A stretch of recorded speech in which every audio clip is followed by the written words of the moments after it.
Hey everybody, this is Blake here. I know it's been a long time since I've done a review memoirs, but I figure I'd kind of get back into the swing there, and I didn't have anything to upload this week. Hopefully next week I might have my Spoonie review up. We'll just have to see. I'm actually going to be changing the format of this web show a little bit to where it encompasses all sorts of video reviewing stuff. Why I chose to do a 4-star rating, or why creepy bald guy reviews kind of became less of an issue as time went on, and all that kind of stuff. But for now, we're going to be talking about the Irate the gamer, which I am sick of hearing about. I'm sick of talking about, but I guess I had to do it sometime. Obviously, I presume you all know this, but one of my most notorious reviews was my original Irate Gamer review. When I first heard of the Irate Gamer, it was, I think I was watching the Year 1 Brawl of That Guy with the Glasses, and somebody mentioned that the Irate Gamer should be there, and then somebody else, responded that it would be too controversial, or it was the Irate Gamer sucked, all those comments. So eventually I decided I was going to watch an Irate Gamer episode, and this was before I think I even started critiquing the critics. And I watched, I think, his Jaws review, and I just thought it was okay. It wasn't notably bad. It wasn't especially good. I just kind of forgot about it, but I thought it was harmless enough. And when I started critiquing the critics, I keep hearing about how the Irate Gamer is the worst reviewer on the net and all this nonsense, and people were making just such a big deal out of him, and it was really crazy to hear about. I see all these videos where they're not even like critiquing him; they're just making fun of him, and I just thought people were blowing that side of it out of proportion. And one thing you should know about me is if I think somebody is doing that, I am going to take the opposite side, almost just to spite them. And it's not like I'm making up feelings. I probably at the time did believe the Irate Gamer was better than he was, but in certain cases I just get sick of people just going all crazy. Like, for example, The Last Airbender, I thought certain fans of the original TV show were blowing certain problems of the movie way out of proportion. I feel most people who complain about that just for being a poorly thought out adaptation don't really know the problems that movie making creates for when it's trying to adapt a TV show.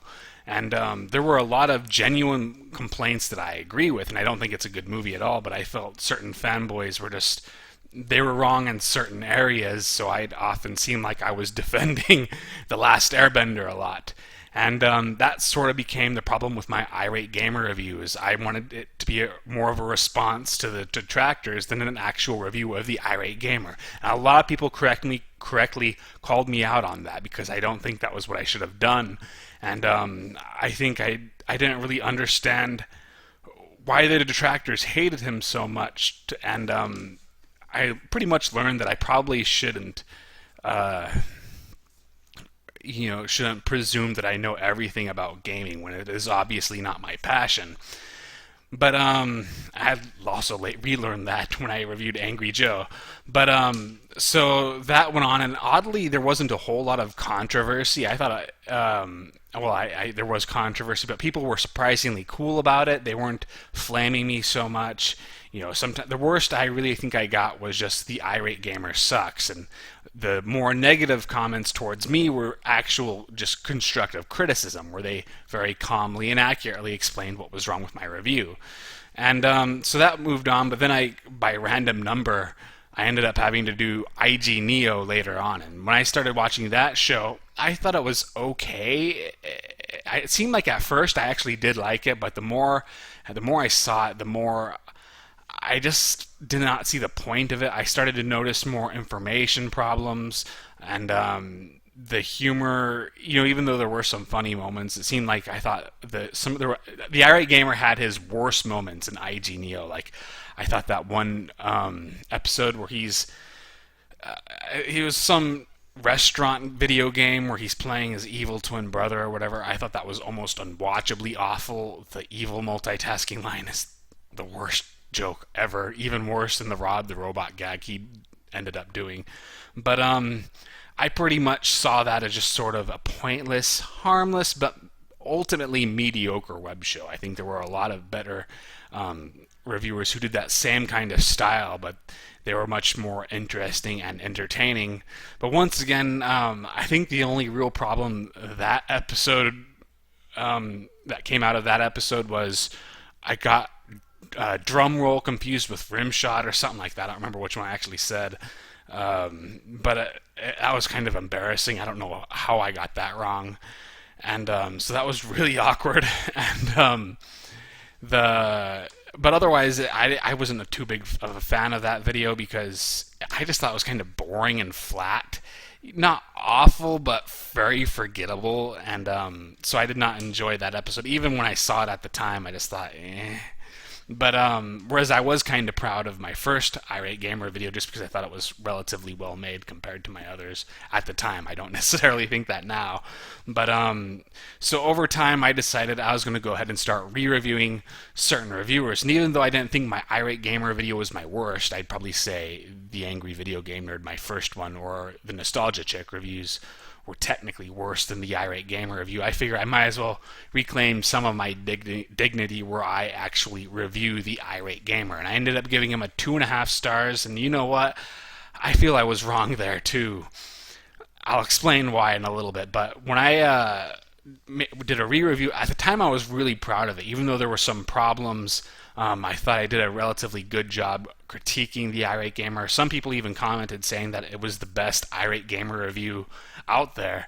And so I was proud of that, but it seemed like the backlash was much more severe. A lot of people disliked it in terms of how they rated it, and I was a little surprised about that, but I was still relatively proud of it until I rewatched it more recently. And but why would I change my rating again?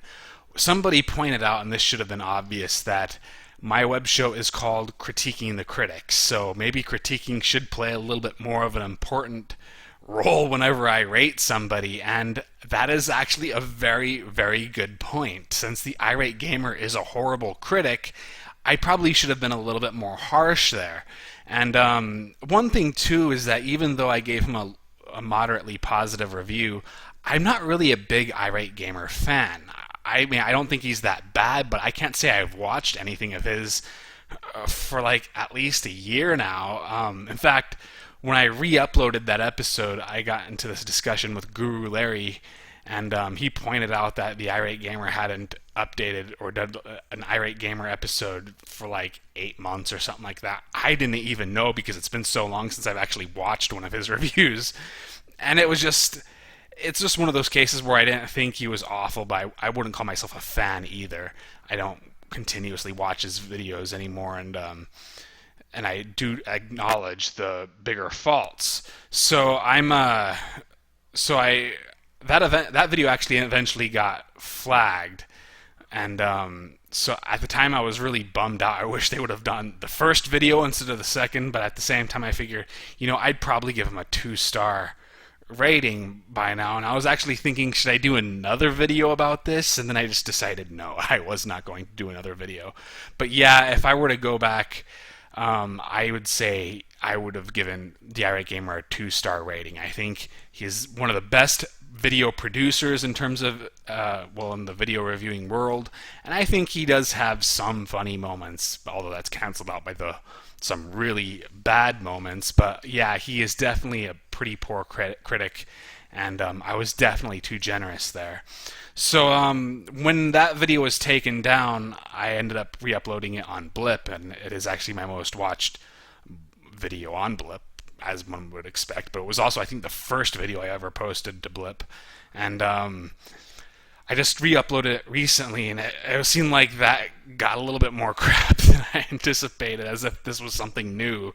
And I felt like I had to go ahead and do this eventually because, I really don't care about the Irate Gamer if I ever did, because I just think that all in all he's a mediocre reviewer who has some pretty good strengths and some notable weaknesses, and I think it just comes down to what you want out of that. But as you may have noticed from watching my Critiquing the Critics episodes, I am sick of this whole caustic critic style. I mean, even the better reviewers are becoming just stale to me. And so, how is the Irate Gamer going to fare there? And so, I watched some episodes just before I started this, and once I just didn't really feel anything. I didn't enjoy them particularly, but I didn't hate them. I think he needs to stop using that Ronnie the Skeleton character, which might be the worst character to appear in a web show ever, along with that douchey guy Doug Walker plays and Chuckles, who Spoonie plays. I don't like them either, but Ronnie is significantly worse. And that was it. I just didn't care. I'm not going to bow to the hype. I'm not going to say, well, I was wrong, the Irate Gamer sucks. I don't think he's terrible, but I did not enjoy watching them at all. I become so disillusioned with that style that the only ones that do affect me at all are the better ones, and even then they aren't as good as they used to be. So that is that. I hope you enjoyed this video. I'll see you guys later.